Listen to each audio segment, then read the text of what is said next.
चलिए आज हम न्यू चैप्टर स्टार्ट करते हैं आयनिक इक्विलिब्रियम में। ठीक है, हम लोगों ने केमिकल इक्विलिब्रियम में पढ़ा था कि the equilibrium occur between the molecules form. ठीक है ना, जैसे मान लीजिए हमने पढ़ा था कि ammonia get dissociate into N2 plus H2।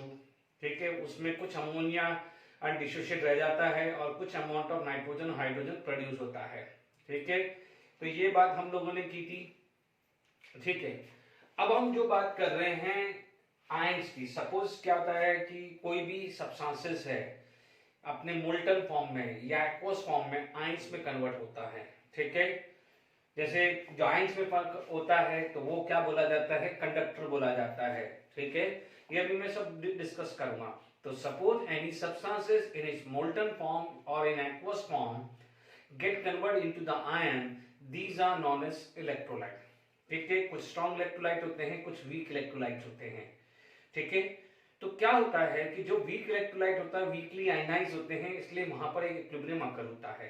ठीक है, तो वहां पर जो भी स्टेज आती है तो वो स्टेज आ जाती है आयनिक इक्विलिब्रियम की। मैं धीरे धीरे सब लूंगा, इसलिए हर चीज को अपन को समझना जरूरी है। ठीक है, सबसे पहले यदि मैं किसी सब्सटेंसेस को क्लासिफाई करता हूं तो एक क्लास, सबसे पहले क्लासिफिकेशन होता है on the basis of conductivity. ठीक है, तो मैं on the basis of A conductivity मैं दो टाइप से बात करूंगा। एक बात करूंगा कंडक्टर और एक बात करूंगा इंसुलेटर या नॉन कंडक्टर या। ठीक है, तो सबसे पहले हम बात करेंगे कंडक्टर या नॉन कंडक्टर। तो the substances which is not going to conduct electricity, which is not going to conduct electricity are known as non-conductor, and which is going to be conduct electricity are known as conductor। ये initial classes में भी पढ़ा हुआ है, तो एक बार अपन definitions पढ़ लेते हैं।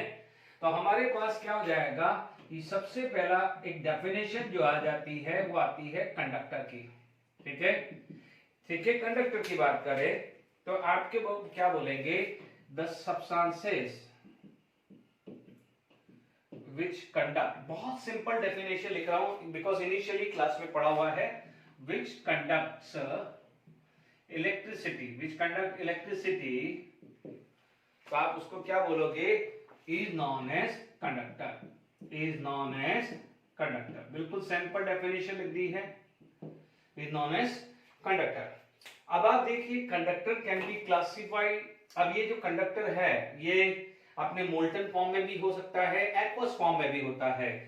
जैसे फॉर एग्जांपल NaCl है, NaCl सॉलिड है, NaCl सॉलिड इज इंसुलेटर यानी नॉन कंडक्टर। बट NaCl को यदि आप मोल्टन फॉर्म में डालोगे या फ्यूज फॉर्म जो भी बोले, it get convert into Na plus NCl minus. ठीक है, यानी आयंस बन गए हैं, and this is known as conductor. अब ये होती है मोल्टन फॉर्म या फ्यूज फॉर्म। यदि मैं इसी को वाटर के अंदर डिसॉल्व करूं तो it is going to be form Na plus aqueous and Cl minus aqueous. ठीक है, तो वो भी क्या हो जाता है, कंडक्टर होता है। अब इसको धीरे धीरे चीजों को समझते हैं। देखिए जो कंडक्टर हैं वो दो टाइप के होते हैं, वन इज मेटलिक कंडक्टर। देखिए ये जो कंडक्टर है ये दो टाइप के हैं, वन इज मेटलिक कंडक्टर यानी जो भी अपन जितने भी मेटल्स पढ़ते हैं या ग्रेफाइट्स पढ़ते हैं ये इस कैटेगरी में आता है। दूसरा जो आता है इलेक्ट्रोलाइटिक कंडक्टर। क्या आता है, इलेक्ट्रोलाइटिक कंडक्टर। तो आप इसको क्या बोल सकते हैं, the classifications of a conductor into two part, one is metallic conductor and another is electrolytic conductor.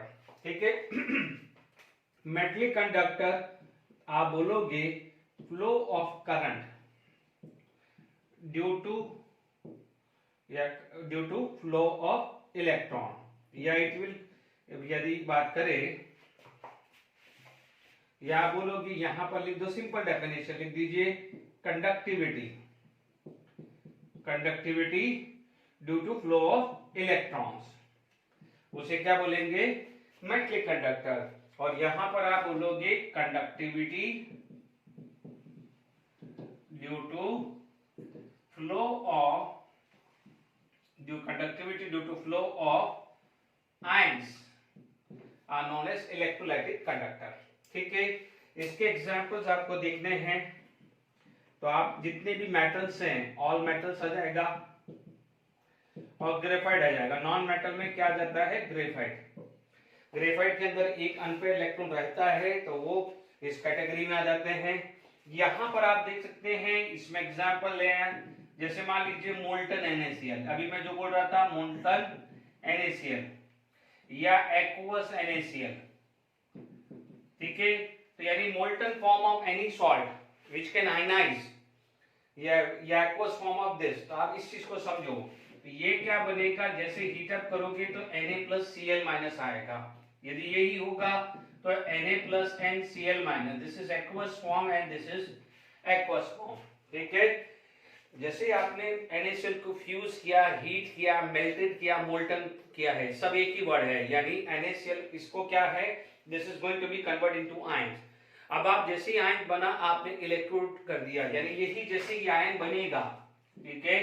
तो आपने क्या करा, एक यहां पर जो इलेक्ट्रिसिटी लगा दी या कोई भी लगा दिया प्लस माइनस, ठीक है, या मान लीजिए यहां पर आपने चेक किया, अब Na+Cl- से Na+ moving toward this and Cl- moving toward this, इसकी वजह से जो इलेक्ट्रिसिटी या कंडक्टिविटी जो रहेगा वो बोलेंगे इलेक्ट्रोलाइटिक कंडक्टर। बिल्कुल सिंपल बोल रहा हूं, conductivity due to flow of ions, ions के फ्लो के कारण जो कंडक्टिविटी डेवलप हुई है उसे आप बोलेंगे इलेक्ट्रोलाइटिक या आयनिक कंडक्टिविटी, ठीक है। एंड इन कंडक्टर को क्या बोलते हैं, electrolytic conductor, flow of electron, flow of ion. अब आप देखिए सॉलिड NaCl, मेक श्योर, यदि यहां पर बात करें solid NaCl is a non conductor या इंसुलेटर बात करें। अब आप देखिए इसी केस के अंदर आपके पास नेक्स्ट डेफिनेशन जो आ जाती है उसे बोलते हैं नॉन कंडक्टर, या जिसको आप बोल सकते हैं इंसुलेटर, ठीक है। Substances which does not conduct, the substances which does not conduct electricity is known as non-conductor, is known as non-conductor। अब non-conductor की लिस्ट बहुत सारी है, non-conductor की लिस्ट बहुत सारी है, प्लास्टिक हुआ, पेपर्स हुआ, is known as non-conductor।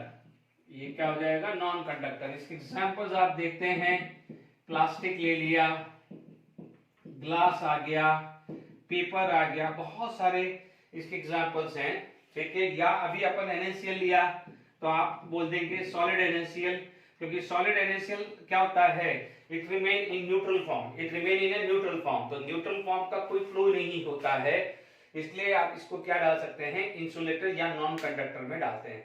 तो सबसे पहले हल्का सा इंट्रोडक्शन दिया है अबाउट द सब्सटेंसेस का classification based on the conductivity. अब आप देखिए हमारे पास क्या है, कुछ सब्सटेंसेस जो होते हैं, if any substances is dissolve in A water, यदि किसी सब्सटेंसेस को मैंने वाटर के अंदर डिसॉल्व कर लिया है, या अभी आप इसको चीज को और आगे और इलैबोरेट करते हैं, ठीक है। यहां पर एक डेफिनेशंस को अपन लिखते हैं इलेक्ट्रोलाइट, ठीक है। अब देखिए इलेक्ट्रोलाइट की यदि हम डेफिनेशन लिखे, ठीक है, इलेक्ट्रोलाइट, बच्चों ये ध्यान रखना है जो मैंने यहां पर आपको लिखा है, इलेक्ट्रोलाइटिक कंडक्टर, ठीक है, आयनिक कंडक्टर, ये सब एक ही कैटेगरी में आते हैं। अब इलेक्ट्रोलाइट की बात करें, the substances in its molten state और in its aqueous state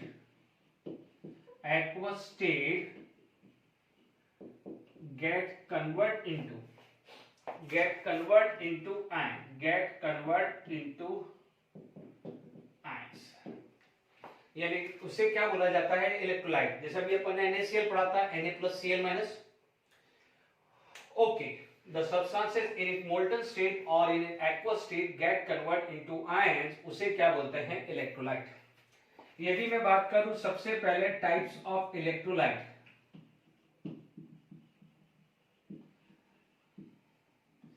type of electrolytes की बात करूं तो सबसे पहला जो टाइप आता है स्ट्रॉन्ग इलेक्ट्रोलाइट। तो स्ट्रॉन्ग इलेक्ट्रोलाइट के अंदर आपके पास स्ट्रॉन्ग एसिड आते हैं, स्ट्रॉन्ग बेस आते हैं, स्ट्रॉन्ग सॉल्ट होते हैं, ठीक है। तो अभी मैं बात करता हूं सबसे पहला जो कैटेगरी जो आता है स्ट्रॉन्ग इलेक्ट्रोलाइट, ओके। तो अब आप देख लीजिए यहां पर आपको लिखा हुआ है ions which get convert into ion, ठीक है। तो मैं यहां पर डेफिनेशन स्ट्रॉन्ग इलेक्ट्रोलाइट को बोलूंगा the substances which is 100% ionized in molten form या gaseous aqueous form. The substances which is 100% ionized is known as strong electrolyte. Is known as strong electrolyte. ठीक है, यानी आप इसको क्या बोलोगे, इसका मतलब कंक्लूजन क्या आएगा, that is degree of ionization. Degree of ionization which is represented by alpha. याद करेंगे केमिकल इक्विलिब्रियम में डिग्री ऑफ आयनाइजेशन अल्फा पड़ा हुआ है, यहां पर भी मैं अभी इसके बाद फॉर्मूला लिखाऊंगा, degree of ionization alpha which is equal to 1, और वी कैन से इसी चीज को क्या बोल सकते हैं कि percentage of ionization, percentage of ionization equal to 100%. The substances which is 100% ionized, क्योंकि अल्फा डिग्री ऑफ आयनाइजेशन और परसेंटेज ऑफ आयनाइजेशन में मैंने फर्क समझा चुका हूं, ठीक है। तो दो substances which is 100% ionized is known as strong electrolyte, यानी उस समय degree alpha, degree of ionization alpha 1 होता है, या उसको आप बोल सकते हैं परसेंटेज ऑफ आयनाइजेशन इज 100%. अब देखिए यहां पर यदि आपको एग्जांपल लेना है, अभी मैंने एसिड बेस का क्लासिफिकेशन अभी नहीं पढ़ाया है, इसके बाद मैं लूंगा, बट ध्यान दीजिए जितना स्ट्रॉन्गर एसिड है फिर भी हमने इनिशियल क्लासेस में पढ़ा हुआ है, इसके जो एग्जाम्पल जो हैं आप देखेंगे, स्ट्रॉन्ग एसिड, स्ट्रॉन्ग बेस है ना, यहां पर क्या जाएगा सॉल्युबल सॉल्ट, जितने भी सॉल्युबल सॉल्ट है वो सब इसके एग्जांपल्स में आएंगे.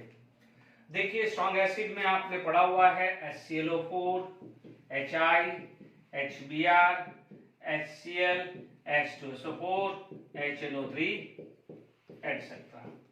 ठीक है, ये सब एग्जांपल है. And this also definition of strong acid लिखेंगे तो ये भी क्लियर आ जाएगा. What is the definition of strong acid?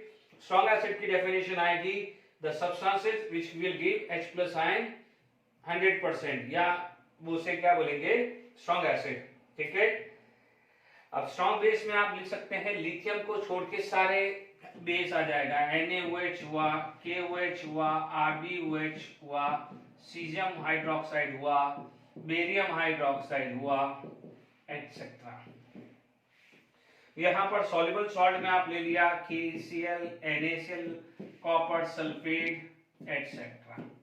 ठीक है, ये जितने भी सॉल्युबल सॉल्ट है ये सब स्ट्रॉन्ग इलेक्ट्रोलाइट में आएंगे. ठीक है, अब देखिए यहाँ पर स्ट्रॉन्ग इलेक्ट्रोलाइट की डेफिनेशंस आपको समझ में इजीली आ गई है. अब आप देखेंगे यहाँ पर स्ट्रॉन्ग इलेक्ट्रोलाइट के बाद आपके पास क्या आ जाता है वीक इलेक्ट्रोलाइट. जो सेकेंड डेफिनेशन जो क्लासिफिकेशन आ जाता है which is weak electrolyte. Weak electrolyte का मतलब the substance which is weekly ionised. The substances which is weekly ionised क्या आ जाएगा वीकली आयनाइज्ड. अब वीकली आयनाइज्ड का मतलब अल्फा 1%, 2%, 3%, 0.001%, 0.1% वो सब वीकली आयनाइज होगा. ये धीरे धीरे अपन आगे बढ़ते रहेंगे. अब आप देखो what is the formula of degree of ionization. तो आप क्या बोलोगे, यहां पर क्या है आप लिखोगे, यहां पर टोटल या टोटल मूल्य बोलेंगे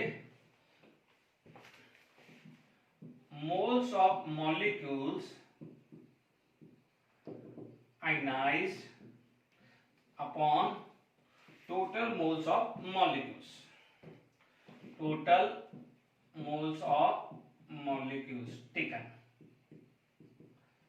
यानी मान लीजिए कोई भी आपने 5 मोल्स इनिशियली लिया और मान लीजिए उसमें 1 मोल क्या है आयनाइज हो गया, तो आप बोलोगे what is alpha 1/5.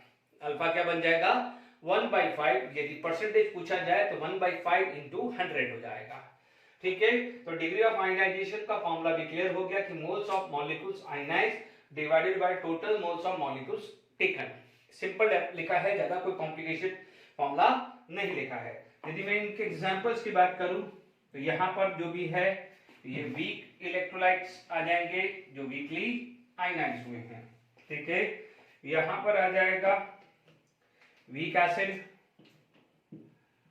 Weak base, है ना, less soluble salt, less soluble. आप इनसॉल्युबल नहीं बोलोगे क्योंकि इनसॉल्युबल तो आयंस बनाएंगे नहीं, इनसॉल्युबल तो आयंस बनाएगा ही नहीं। जनरली जो ट्रांजिशन एलिमेंट के हाइड्रोक्साइड होते हैं FeOH थ्राइस, CrOH थ्राइस, ये होते हैं इनसॉल्युबल। ट्रांजिशन एलिमेंट के जो सॉल्ट होते हैं जनरली इनसॉल्युबल होते हैं, ठीक है। तो वीक एसिड जो है बहुत सारे, मतलब आप देख लीजिए, अभी अपन एग्जांपल दिए हैं, जितने भी ऑर्गेनिक एसिड है वो सब वीक ही है। जैसे मान लीजिए फॉर्मिक एसिड ले लिया, एसिडिक एसिड ले लिया, HCl ले लिया, ठीक है। अब आप देख लीजिए यहां पर HCl आ गया है, not HCl, this is HCN, ये क्या है, सब वीक एसिड में आ गया है। वीक बेस में आ जाएगा तो मान लीजिए अमोनियम हाइड्रोक्साइड हुआ, आप zinc hydroxide, copper hydroxide etcetera, ammonia, ये सब वीक में आ जाएगा, ठीक है। इन लेस सॉल्युबल के अंदर मान लीजिए AgCl आ गया, है ना, ZnCl2 आ गया, एक्सेट्रा आ गया। These are the sparingly soluble, जिसको बोलते हैं ना स्पेरिंगली सॉल्युबल सॉल्ट है। ये वीक सॉल्युबल सॉल्ट या स्पेरिंगली सॉल्युबल सॉल्ट आया। आई होप यहां तक आपको समझ में आ गया है।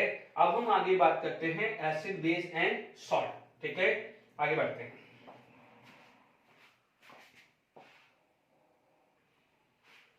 चलिए एसिड बेस एंड सॉल्ट पे बात करते हैं। सबसे पहले अर्हेनियस कॉन्सेप्ट। अर्हेनियस कॉन्सेप्ट में आप सबसे पहले बात करोगे डेफिनेशन ऑफ एसिड, ठीक है। यदि हम बात कर सकते हैं डेफिनेशन ऑफ एसिड, ठीक है। तो यदि मैं एसिड अर्हेनियस एसिड की बात करूं तो मान लीजिए आप क्या बोलोगे, अभी अपन इलेक्ट्रोलाइट की डेफिनेशन क्या पढ़ी थी, the substances in an aqueous solution get converted into ions are known as electrolytes, ठीक है। अब यही डेफिनेशन आप बोलोगे, the substances in its aqueous solution, in its aqueous solution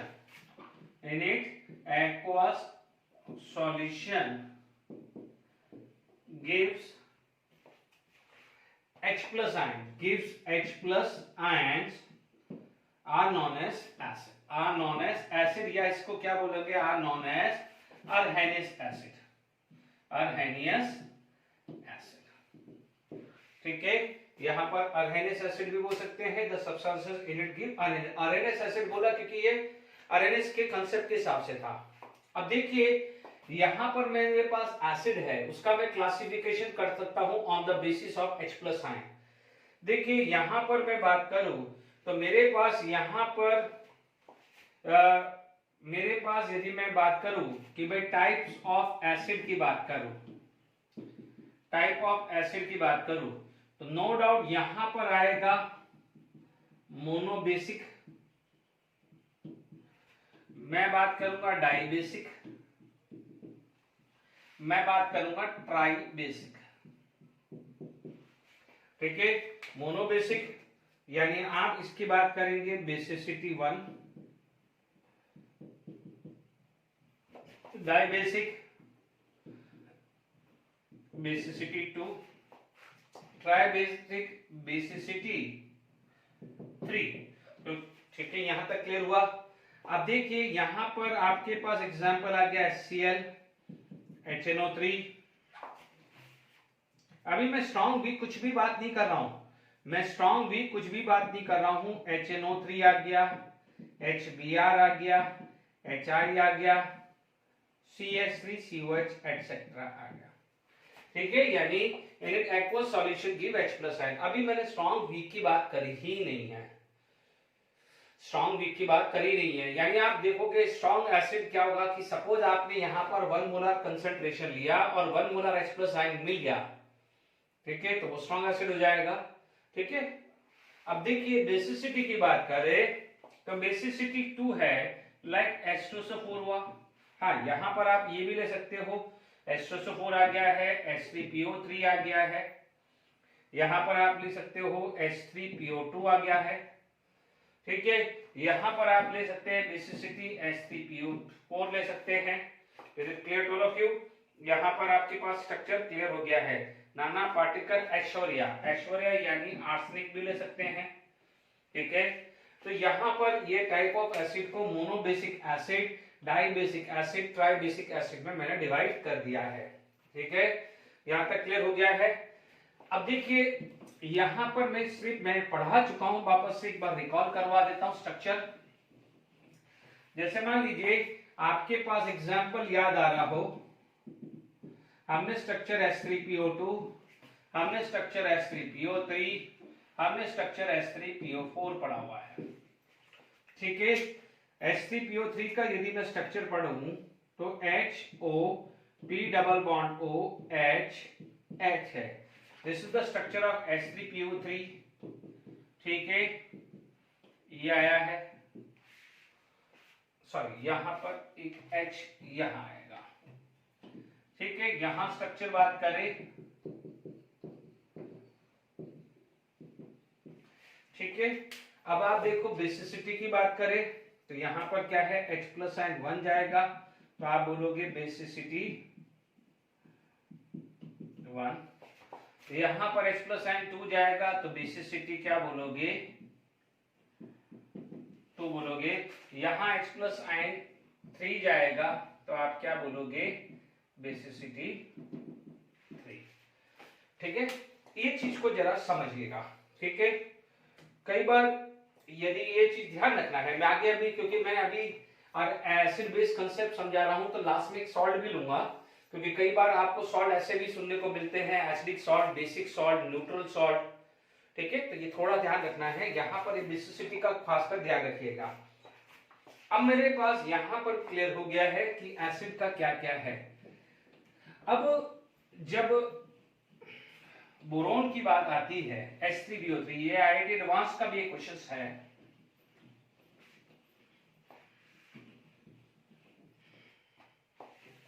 देखिए यहां पर आप एक चीज का नोट करके रख लेना कि H3PO3 is a मोनोबेसिक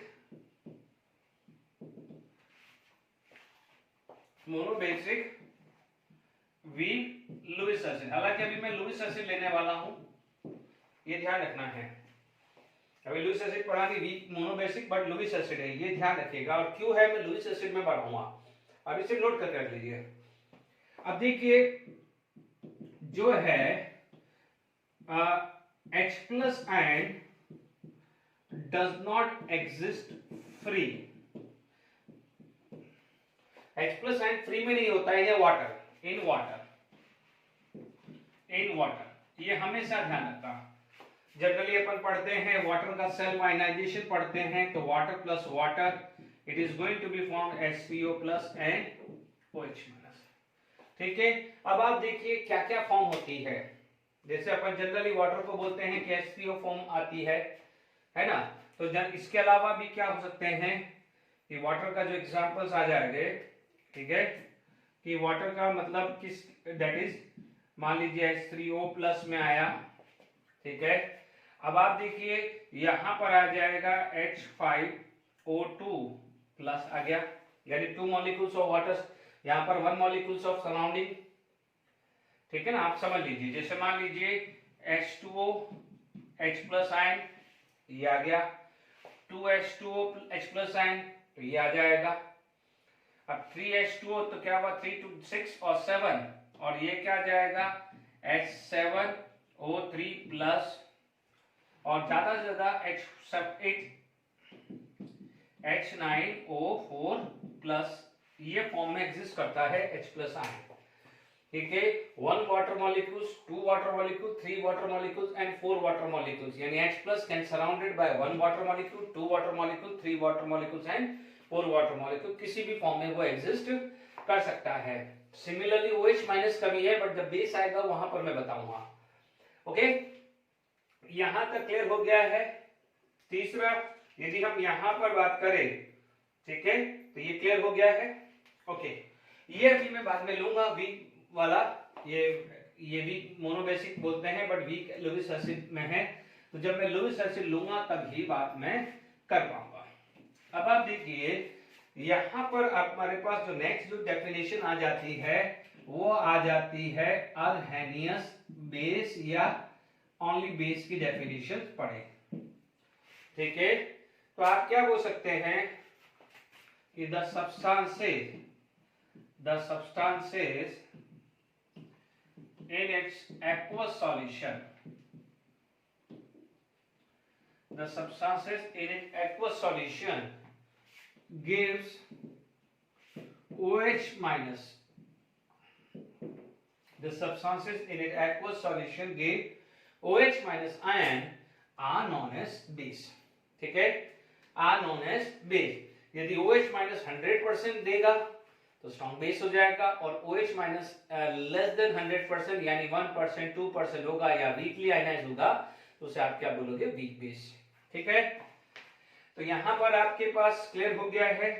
तो यहां पर भी यदि मैं बात करूं टाइप्स ऑफ बेस की बात करूं तो यहां पर भी टाइप्स ऑफ बेस में सबसे पहले आ जाएगा मोनो एसिडिक बेस, यहां पर आ जाएगा डाई एसिडिक बेस, है ना, और ये आ जाएगा ट्राई एसिडिक बेस। ठीक है, यहां पर अपन बात करें तो यहां पर एसिडिटी 1, यहां एसिडिटी 2 आएगी, यहां पर आप बात करें तो एसिडिटी कितनी आएगी, 3 आएगी, 1 2 3 है। यहां पर आप एग्जांपल ले लो NaOH, KOH, ammonium hydroxide etcetera. अब इसमें कोई ये नहीं है कि कौन ज्यादा दे रहा है कौन कम दे रहा है, अभी अपन ने स्ट्रॉन्ग एसिड बेस में क्लासिफिकेशन नहीं किया है। यहां पर आप बात करें तो देखिए कैल्शियम हाइड्रोक्साइड हुआ, है ना, स्ट्रोंशियम हाइड्रोक्साइड हुआ, magnesium hydroxide, sorry magnesium hydroxide तो सॉल्युबल ही नहीं होता है, के बेरियम हाइड्रोक्साइड हुआ। ठीक है, यहां पर आप ले सकते हो एल्यूमिनियम हाइड्रोक्साइड एटसेट्रा। ठीक है, ये एग्जांपल क्लियर हो गए। ओके, यहां पर आपको सब एग्जांपल क्लियर हो जाने चाहिए। अब देखिए यहां पर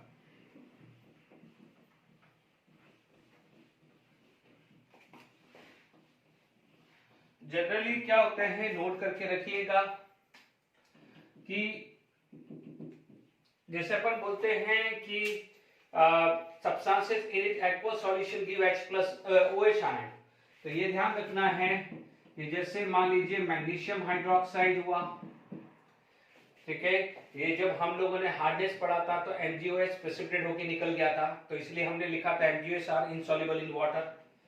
ठीक है, यहाँ पर FeOH थ्राइस हुआ या CrOH थ्राइस है, आर इनसॉल्युबल इन वाटर, तो इसका मतलब इनकी बेसिसिटी लगभग नेग्लिजिबल होती है, इनसॉल्युबल इन वाटर। ठीक है, या इनसॉल्युबल या लेस सॉल्युबल ही जनरली आएगा। OH माइनस जैसे H प्लस में था, OH minus does not exist in free form. देखिए यहां पर भी जैसे मान लीजिए आपके पास OH माइनस है, तो जैसे वाटर को है OH माइनस हुआ, ठीक है, यहां पर 2 वाटर हुआ OH माइनस, या 3 वाटर हुआ OH माइनस। ठीक है, ये क्लियर हुआ, मैंने समझाने के लिए ऐसे लिख रहा हूं, जैसे H3O प्लस था, ठीक है, ऐसे ही आप बना सकते हो। देख लीजिए कितना है, H3 हुआ, O कितना हुआ 2, नेट चार्ज कितना हुआ माइनस। ठीक है, यहाँ H प्लस होता था तो H3O और टोटल चार्ज क्या आता था +1, यहाँ पर क्या आ जाएगा H415O 2 और 2 3 टोटल चार्ज माइनस, यहाँ पर आ जाएगा H7O 4 माइनस, ऐसे करके बन जाता है। Is it clear to all of you? ये इस फॉर्म में एग्जिस्ट करता है। ओके, तो ये अर्हेनियस कॉन्सेप्ट आपको क्लियर हो गया है। ठीक है, तो यहां पर आपके पास यदि स्ट्रॉन्ग एसिड या स्ट्रॉन्ग बेस है तो आप ये चीज समझ लीजिए कि जो H+ आयन 100% देता है स्ट्रॉन्ग एसिड होता है, और जो H+ आयन नहीं देता है वो वीक होता है। यदि मेरे को अर्हेनियस कंसेप्ट पे स्ट्रॉन्ग एसिड स्ट्रॉन्ग बेस निकालना है तो मैं क्या बोल सकता हूं कि यहां पर यदि मैं स्ट्रॉन्ग एसिड की बात करूं तो मान लीजिए स्ट्रॉन्ग एसिड आया तो क्या है, डेफिनेशंस वही है, the substances in it aqueous solution gives 100% H+ ion या 100% आयनाइज हुआ है, ऐसा भी ले सकते हो। जैसे मान लीजिए एग्जांपल आपने लिया HCl H+ and Cl-, ये स्ट्रॉन्ग एसिड हुआ है। आप ध्यान रखिएगा यदि ये 1 मोलर लिया है, इनिशियली मान लीजिए कंसंट्रेशन 1 मोलर है, तो बाद में सम टाइम बाद क्या हो जाएगा, ये 0 रह जाएगा और ये 1 मोलर प्रोड्यूस होगा। इसे क्या बोलते हैं, स्ट्रॉन्ग एसिड। ठीक है, यदि यही चीज क्या हो जाता है, स्ट्रॉन्ग वीक एसिड। ठीक है, इसके एग्जांपल्स आप ले सकते हो। स्ट्रॉन्ग एसिड के एग्जांपल्स हमने जनरली पढ़े हुए हैं, HClO4, HbCl, HBr, Hi, HNO3 और H2SO4। These are stronger acid, ध्यान दीजिएगा। ओके, ये सबसे स्ट्रॉन्गर एसिड में डाले जाते हैं। यदि मैं वीक एसिड की बात करूं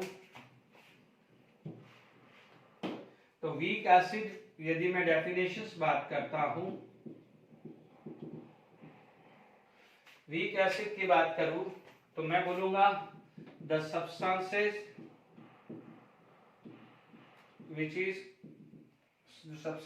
in its aqueous solution, in its aqueous solution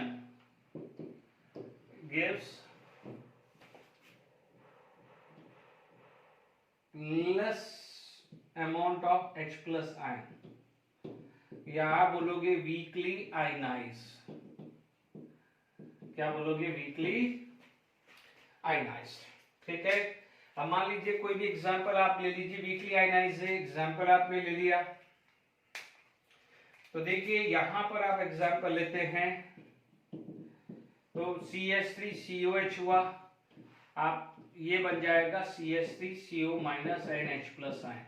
ठीक है, जैसे मान लीजिए आप इनिशियल कंसंट्रेशन C ले लिया, ये 0 हुआ तो ये क्या हो जाएगा, C-अल्फा, ये C-अल्फा, यानी अल्फा क्या है, डिग्री ऑफ आयनाइजेशन।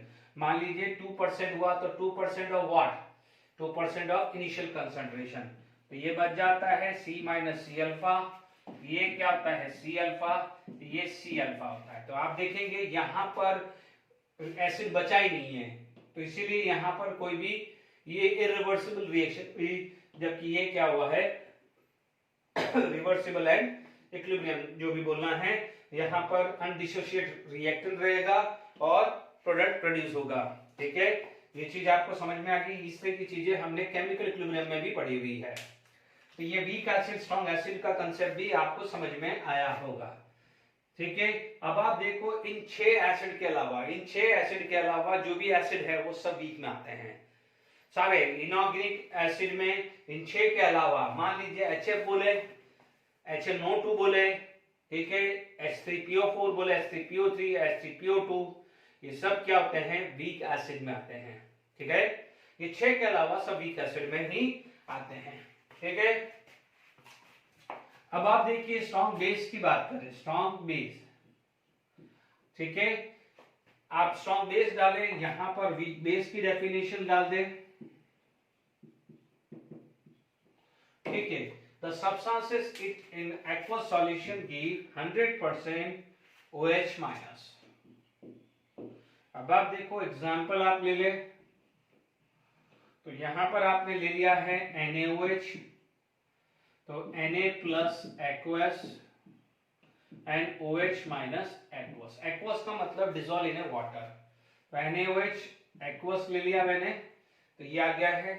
यहां पर यदि मैं बात करूं लिथियम को छोड़ दूं, किसको छोड़ दूं मैं, लिथियम को छोड़ दूं तो बचा क्या, NaOH KOH, RbOH and caesium hydroxide. इधर मैं बात करूं बेरियम हाइड्रोक्साइड, क्योंकि डाउन द ग्रुप क्या है, बेसिसिटी बढ़ जाती है, लेफ्ट टू राइट क्या होता है, डिक्रीज हो जाती है। These are the stronger base. फिर भी उसके बाद थोड़ी माइल्ड कंडीशन डाल दी हो तो इसके ऊपर क्या हो जाता है, strontium hydroxide and calcium hydroxide. ठीक है, तो ये जनरली ये मॉडरेट बेस में कंसीडर किया जाता है।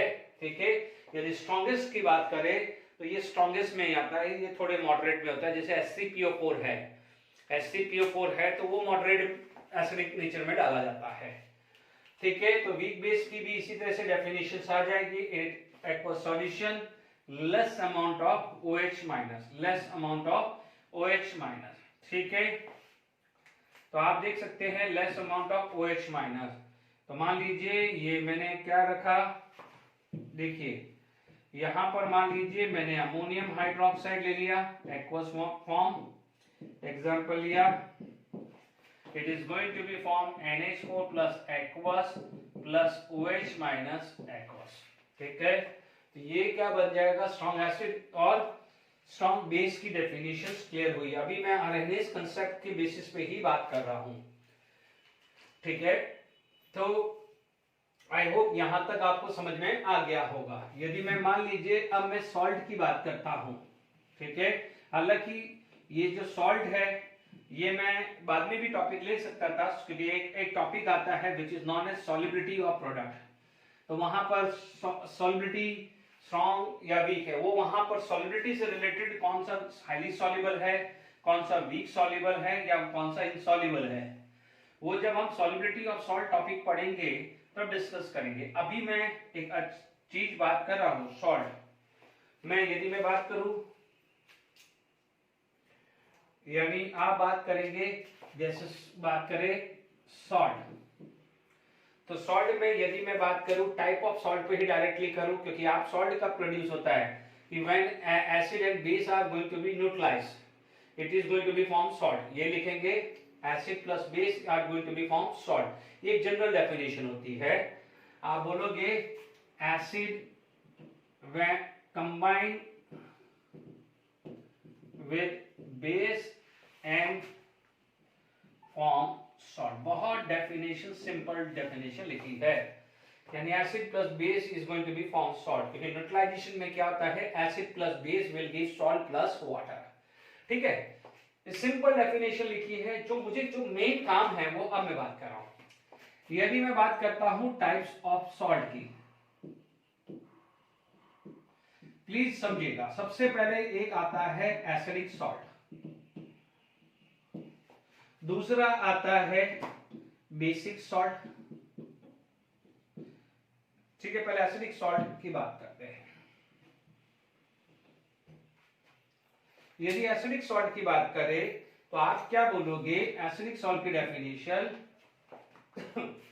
Salt in its aqueous solution gives H plus ion. Salt in its aqueous solution give H plus ion is known as acidic salt। अब ढंग से समझना, ये क्वेश्चन आएगा which of the following is acidic salt, which of the following is basic salt। ठीक है, acidic या basic salt पूछा जा सकता है। अभी थोड़ी देर पहले एग्जांपल याद करो। अभी मैं एग्जांपल लेता हूं, यदि मान लीजिए मेरे पास H3PO2 था, ठीक है, तो मैंने ये पढ़ा है H plus and H2PO2 minus, और ये चीज पढ़ा है इसकी बेसिसिटी क्या होती है 1। चीजों को समझिएगा। ठीक है, दूसरा एग्जांपल मैंने पढ़ा है H2SO4, या पहले इसके ही ले लेता हूं।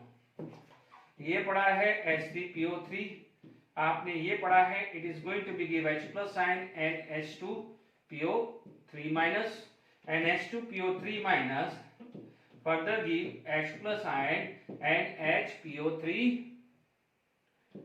2 minus। ठीक है, यदि मैं फाइनली बात करूं तो मैं बोलूंगा H3PO3 give 2H plus ion and HPO3 minus। Done, यहां पर क्लियर हो गया ये टॉपिक। ठीक है, यहां पर बेसिसिटी क्या हुई है 2। चीजों को समझना, यहाँ बेसिसिटी कितनी आ गई है 2, यहाँ बेसिसिटी कितनी आ गई है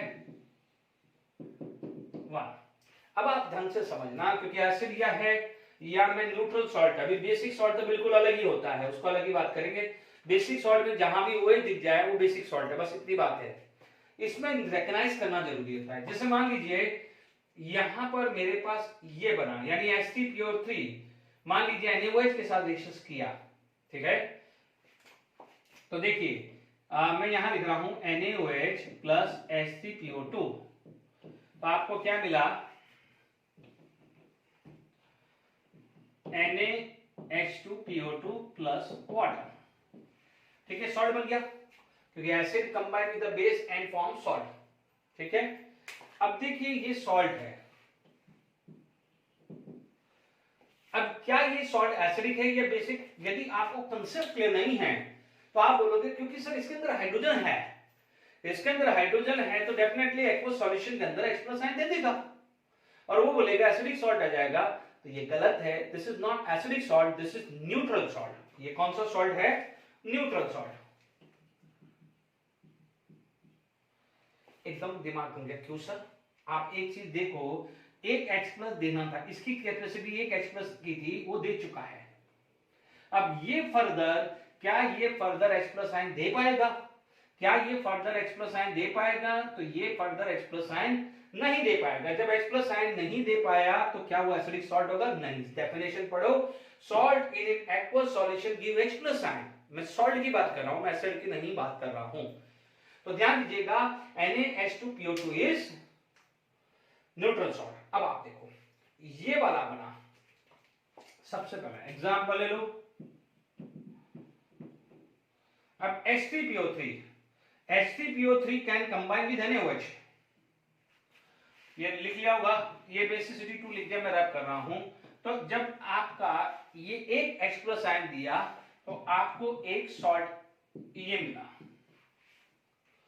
ठीक है। जब 2 H+ आयन मिला तो आपको दूसरा ऐसा सॉल्ट मिला, ठीक है, क्लियर हुआ? ओके। अब देखो यहां पर यदि मैं NaH2 है, देखिए मेरे यहां एग्जांपल NaH2 है, NaH2PO3 को मैं वाटर में डालूंगा, तो वाटर में डालूंगा तो मुझे क्या मिलेगा? Na+H2PO3-। तो ये सॉल्ट को वाटर में डालूंगा तो it is going to be convert into ion, because salt is electrolyte. If it is soluble ions में टूटेगा लाइक दिस। अब आप देखिए क्या ये H+ आयन दे रहा है? Yes, it is going to be give H+ ion. तो ये कौन सा सॉल्ट हुआ? This is going to be acidic salt, this is going to be acidic salt. ध्यान दीजिएगा, ये H+ आयन नहीं दे रहा है, ये दे रहा है, this is going to be acidic salt. But what about this? क्या यहां पर ये फर्दर H+ आयन दे रहा है? This is not going to be give H+ ion, this is going to be give H+ ion. तो जो H+ ion नहीं दे रहा है तो ये एसिडिक सॉल्ट नहीं आएगा। तो क्या है? This is going to be a neutral salt, ठीक है, और ये क्या हो जाएगा? Acidic salt. आई होप समझ में आ रहा होगा धीरे धीरे न्यूट्रल सॉल्ट और एसिडिक सॉल्ट की बात करें, ठीक है।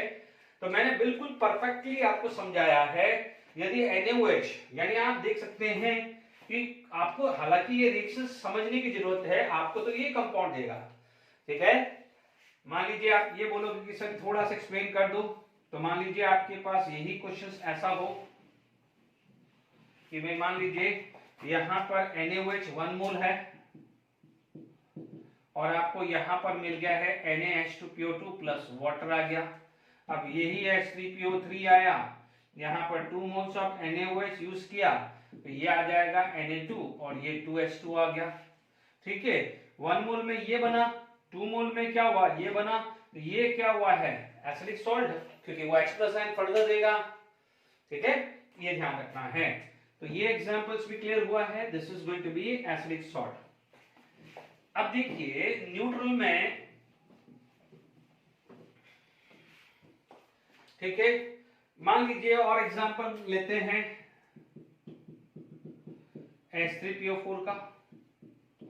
Give H plus ion H2PO4 minus, और H2PO4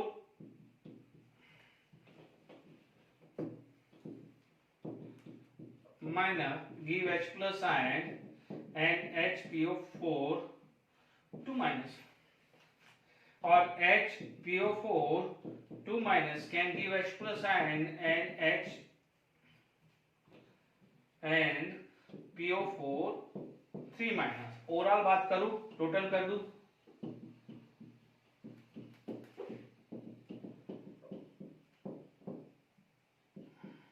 ठीक है। यहां पर आप क्या बोलोगे, व्हाट इज द बेसिसिटी, आप बोलोगे यहां पर बेसिसिटी आ गई 3, बेसिसिटी क्या आ गई है 3 आ गया है। अब देखिए यहां पर बेसिसिटी 3 आ गया है, तो यहां का जो सॉल्ट है वो देखना पड़ेगा। यहां पर मान लीजिए NaH2PO4, NaHPO4, Na3PO4 आ गया, ये H प्लस आयन दे रहा है, यस, ये H प्लस आयन दे रहा है, यस, ये H प्लस आयन नहीं दे रहा है, तो अब तो फटाफट हो जाएगा। ये क्या हो जाएगा, ये आपके पास आ जाएगा एसिडिक सॉल्ट, ये आपके पास एसिडिक सॉल्ट, ये न्यूट्रल सॉल्ट आएगा, ये क्या आ जाएगा न्यूट्रल सॉल्ट आएगा, ये पूछा जाएगा।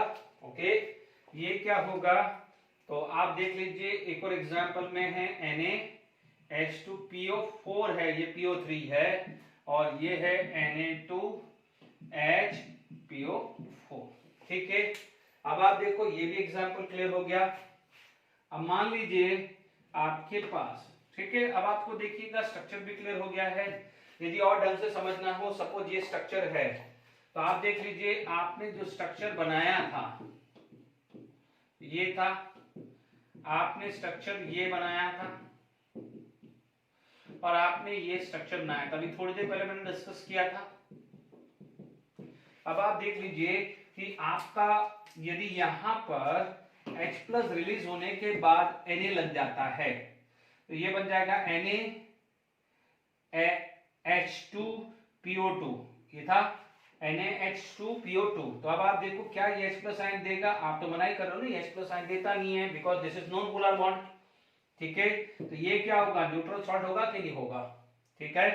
अब आप देखो यदि आपके पास एक Na लग जाता है, NaH2PO3, NaH2PO3, तो अब आप देखो ये एक H प्लस आयन देने को है, ये H प्लस आयन नहीं है, तो आपने इसको क्या बोला है, एसिडिक सॉल्ट बोला है, डन, ठीक है, एसिडिक बोला है। बट यदि यही चीज एक और आ जाए, क्या होगा, Na2HPO3, तो ये तो दे ही नहीं रहे ना, तो ये क्या हो जाएगा, न्यूट्रल सॉल्ट होगा कि नहीं होगा, ठीक है। अभी आप देखो यहां पर आपने लगाया Na, यस, क्योंकि ये दे सकते हैं अपन, ये दे सकते हैं, तो this is called acidic salt. यदि यहां पर भी आ जाए तो this can give 1 H plus ion, तो ये क्या हो जाएगा एसिडिक सॉल्ट। बट यहां पर भी अब Na लग गया, तो क्या है, क्या इसको कोई देने के लिए H प्लस आयन बचा है, नहीं, तो वो कंसिडर हो जाएगा न्यूट्रल सॉल्ट में, ठीक है। इसी तरह से आप लिख सकते हैं H2SO4 के बारे में, क्या लिख सकते हैं, H2SO4 के बारे में आप इसमें लिखेंगे NaHSO4 is what, चेक करिए, दिस इज एसिडिक सॉल्ट। ध्यान दीजिए यहां से H आया, Na ये दे सकता है, इसलिए इसको एसिडिक सॉल्ट बोलेंगे, ठीक है। तो ये एग्जांपल क्लियर हो गया एसिडिक सॉल्ट का। चलिए इसी के साथ साथ ही न्यूट्रल लिख देता हूं, न्यूट्रल सॉल्ट, न्यूट्रल सॉल्ट बात कर लेता हूं, solution salt in its aqueous solution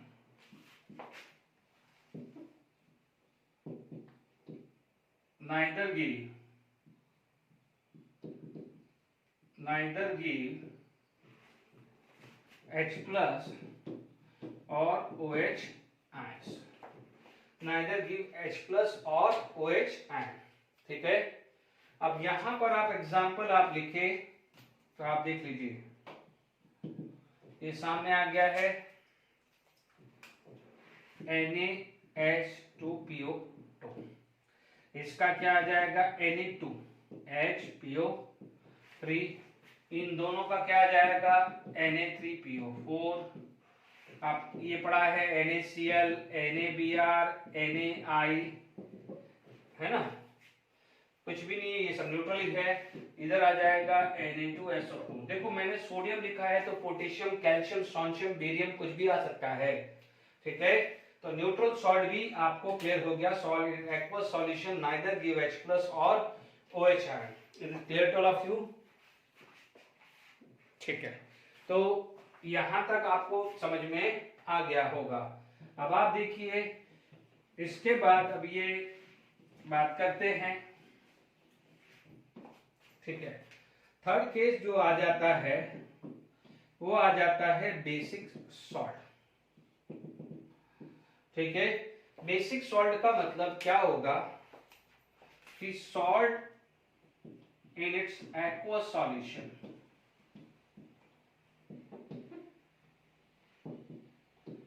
gives OH ion। तो यहां पर salt in aqueous solution give OH ion। तो देखिए यदि मैं OH आयन की बात करूं, जैसे मान लीजिए MgOHCl, ठीक है, या मान लीजिए बेरियम OHCl आ गया, तो आप देख लीजिएगा यहां पर OH माइनस रिलीज करेगा। तो आप फिर भी समझ लीजिए कि जिस भी सॉल्ट के अंदर सॉल्ट होना चाहिए, ऐसा नहीं है कि आप OH वाला ले लो, MgOH ट्वाइस बोल दो या BOH ट्वाइस बोल दो, मैं उसकी बात नहीं कर रहा हूं, सॉल्ट होना चाहिए। क्योंकि देखिए आप चीजों को समझिएगा, यहां पर भी इस तरह का एग्जांपल आप देख सकते हैं कि जैसे मान लीजिए MgOH ट्वाइस है, ठीक है, it is going to be give MgOH plus NOH minus, ठीक है, and MgOH plus will give Mg2 plus and OH minus, यही हुआ। अब फर्दर आप देखेंगे तो it is going to be form MgOH twice will give Mg2 plus and 2H minus, यदि आप इसकी बेसिसिटी 2 बोलते हैं तो, ठीक है, बेसिसिटी यदि आप इसकी 2 बोलते हैं। हालांकि ये क्या है, इंसॉल्युबल होता है, बट फिर भी अपन मान लीजिए ये ट्रिक बता रहा हूं, आप Mg नहीं लेना चाहते हैं तो बेरियम ले लीजिए, ठीक है। अब आप देखिए कि यहां पर ये वाला बना है, तो देखिए यहां पर प्लस को बैलेंस करने के लिए माइनस आ जाएगा। मान लीजिए यहां पर रिएक्शन ऐसी आ गई है कि HCl प्लस MgOH ट्वाइस, ठीक है, आपको मिल रहा है MgOHCl प्लस वाटर, एक रिएक्शन ये, दूसरा रिएक्शन ये आ रही है 2HCl plus MgOH twice will give MgCl2 plus 2H2, ठीक है। पहले वाले में ये बना, यदि 1 मोल यूज हुआ है तो ये बना, क्योंकि H plus and OH minus 1 mole water बना। यहाँ पर क्या हो जाएगा, यदि 2 मोल यूज हुआ है तो ये बनेगा MgCl2 प्लस 2H2O, है ना। तो अब आप देख लीजिए ये बन रहा है, तो दिस OH ये वाला वापस से OH दे सकता है। तो ये जो सॉल्ट है which can give OH minus, उसे आप क्या बोलते हैं, बेसिक सॉल्ट। क्या बोलते हैं, बेसिक सॉल्ट। आज के लेक्चर में अरहेनिस ही खत्म हो पाया है, ठीक है, क्योंकि बहुत डिटेल था अरहेनिस में भी, जिसमें स्ट्रॉन्ग एसिड स्ट्रॉन्ग बेस के बारे में कंसेप्ट हम पढ़ चुके हैं। नेक्स्ट लेक्चर में ब्रॉन्सन डोरी, फिर स्ट्रॉन्ग एसिड स्ट्रॉन्ग बेस का कंसेप्ट देखेंगे, लुईस एसिड और बाकी और टॉपिक्स भी हम डिस्कस करेंगे। Till then enjoy, thank you very much.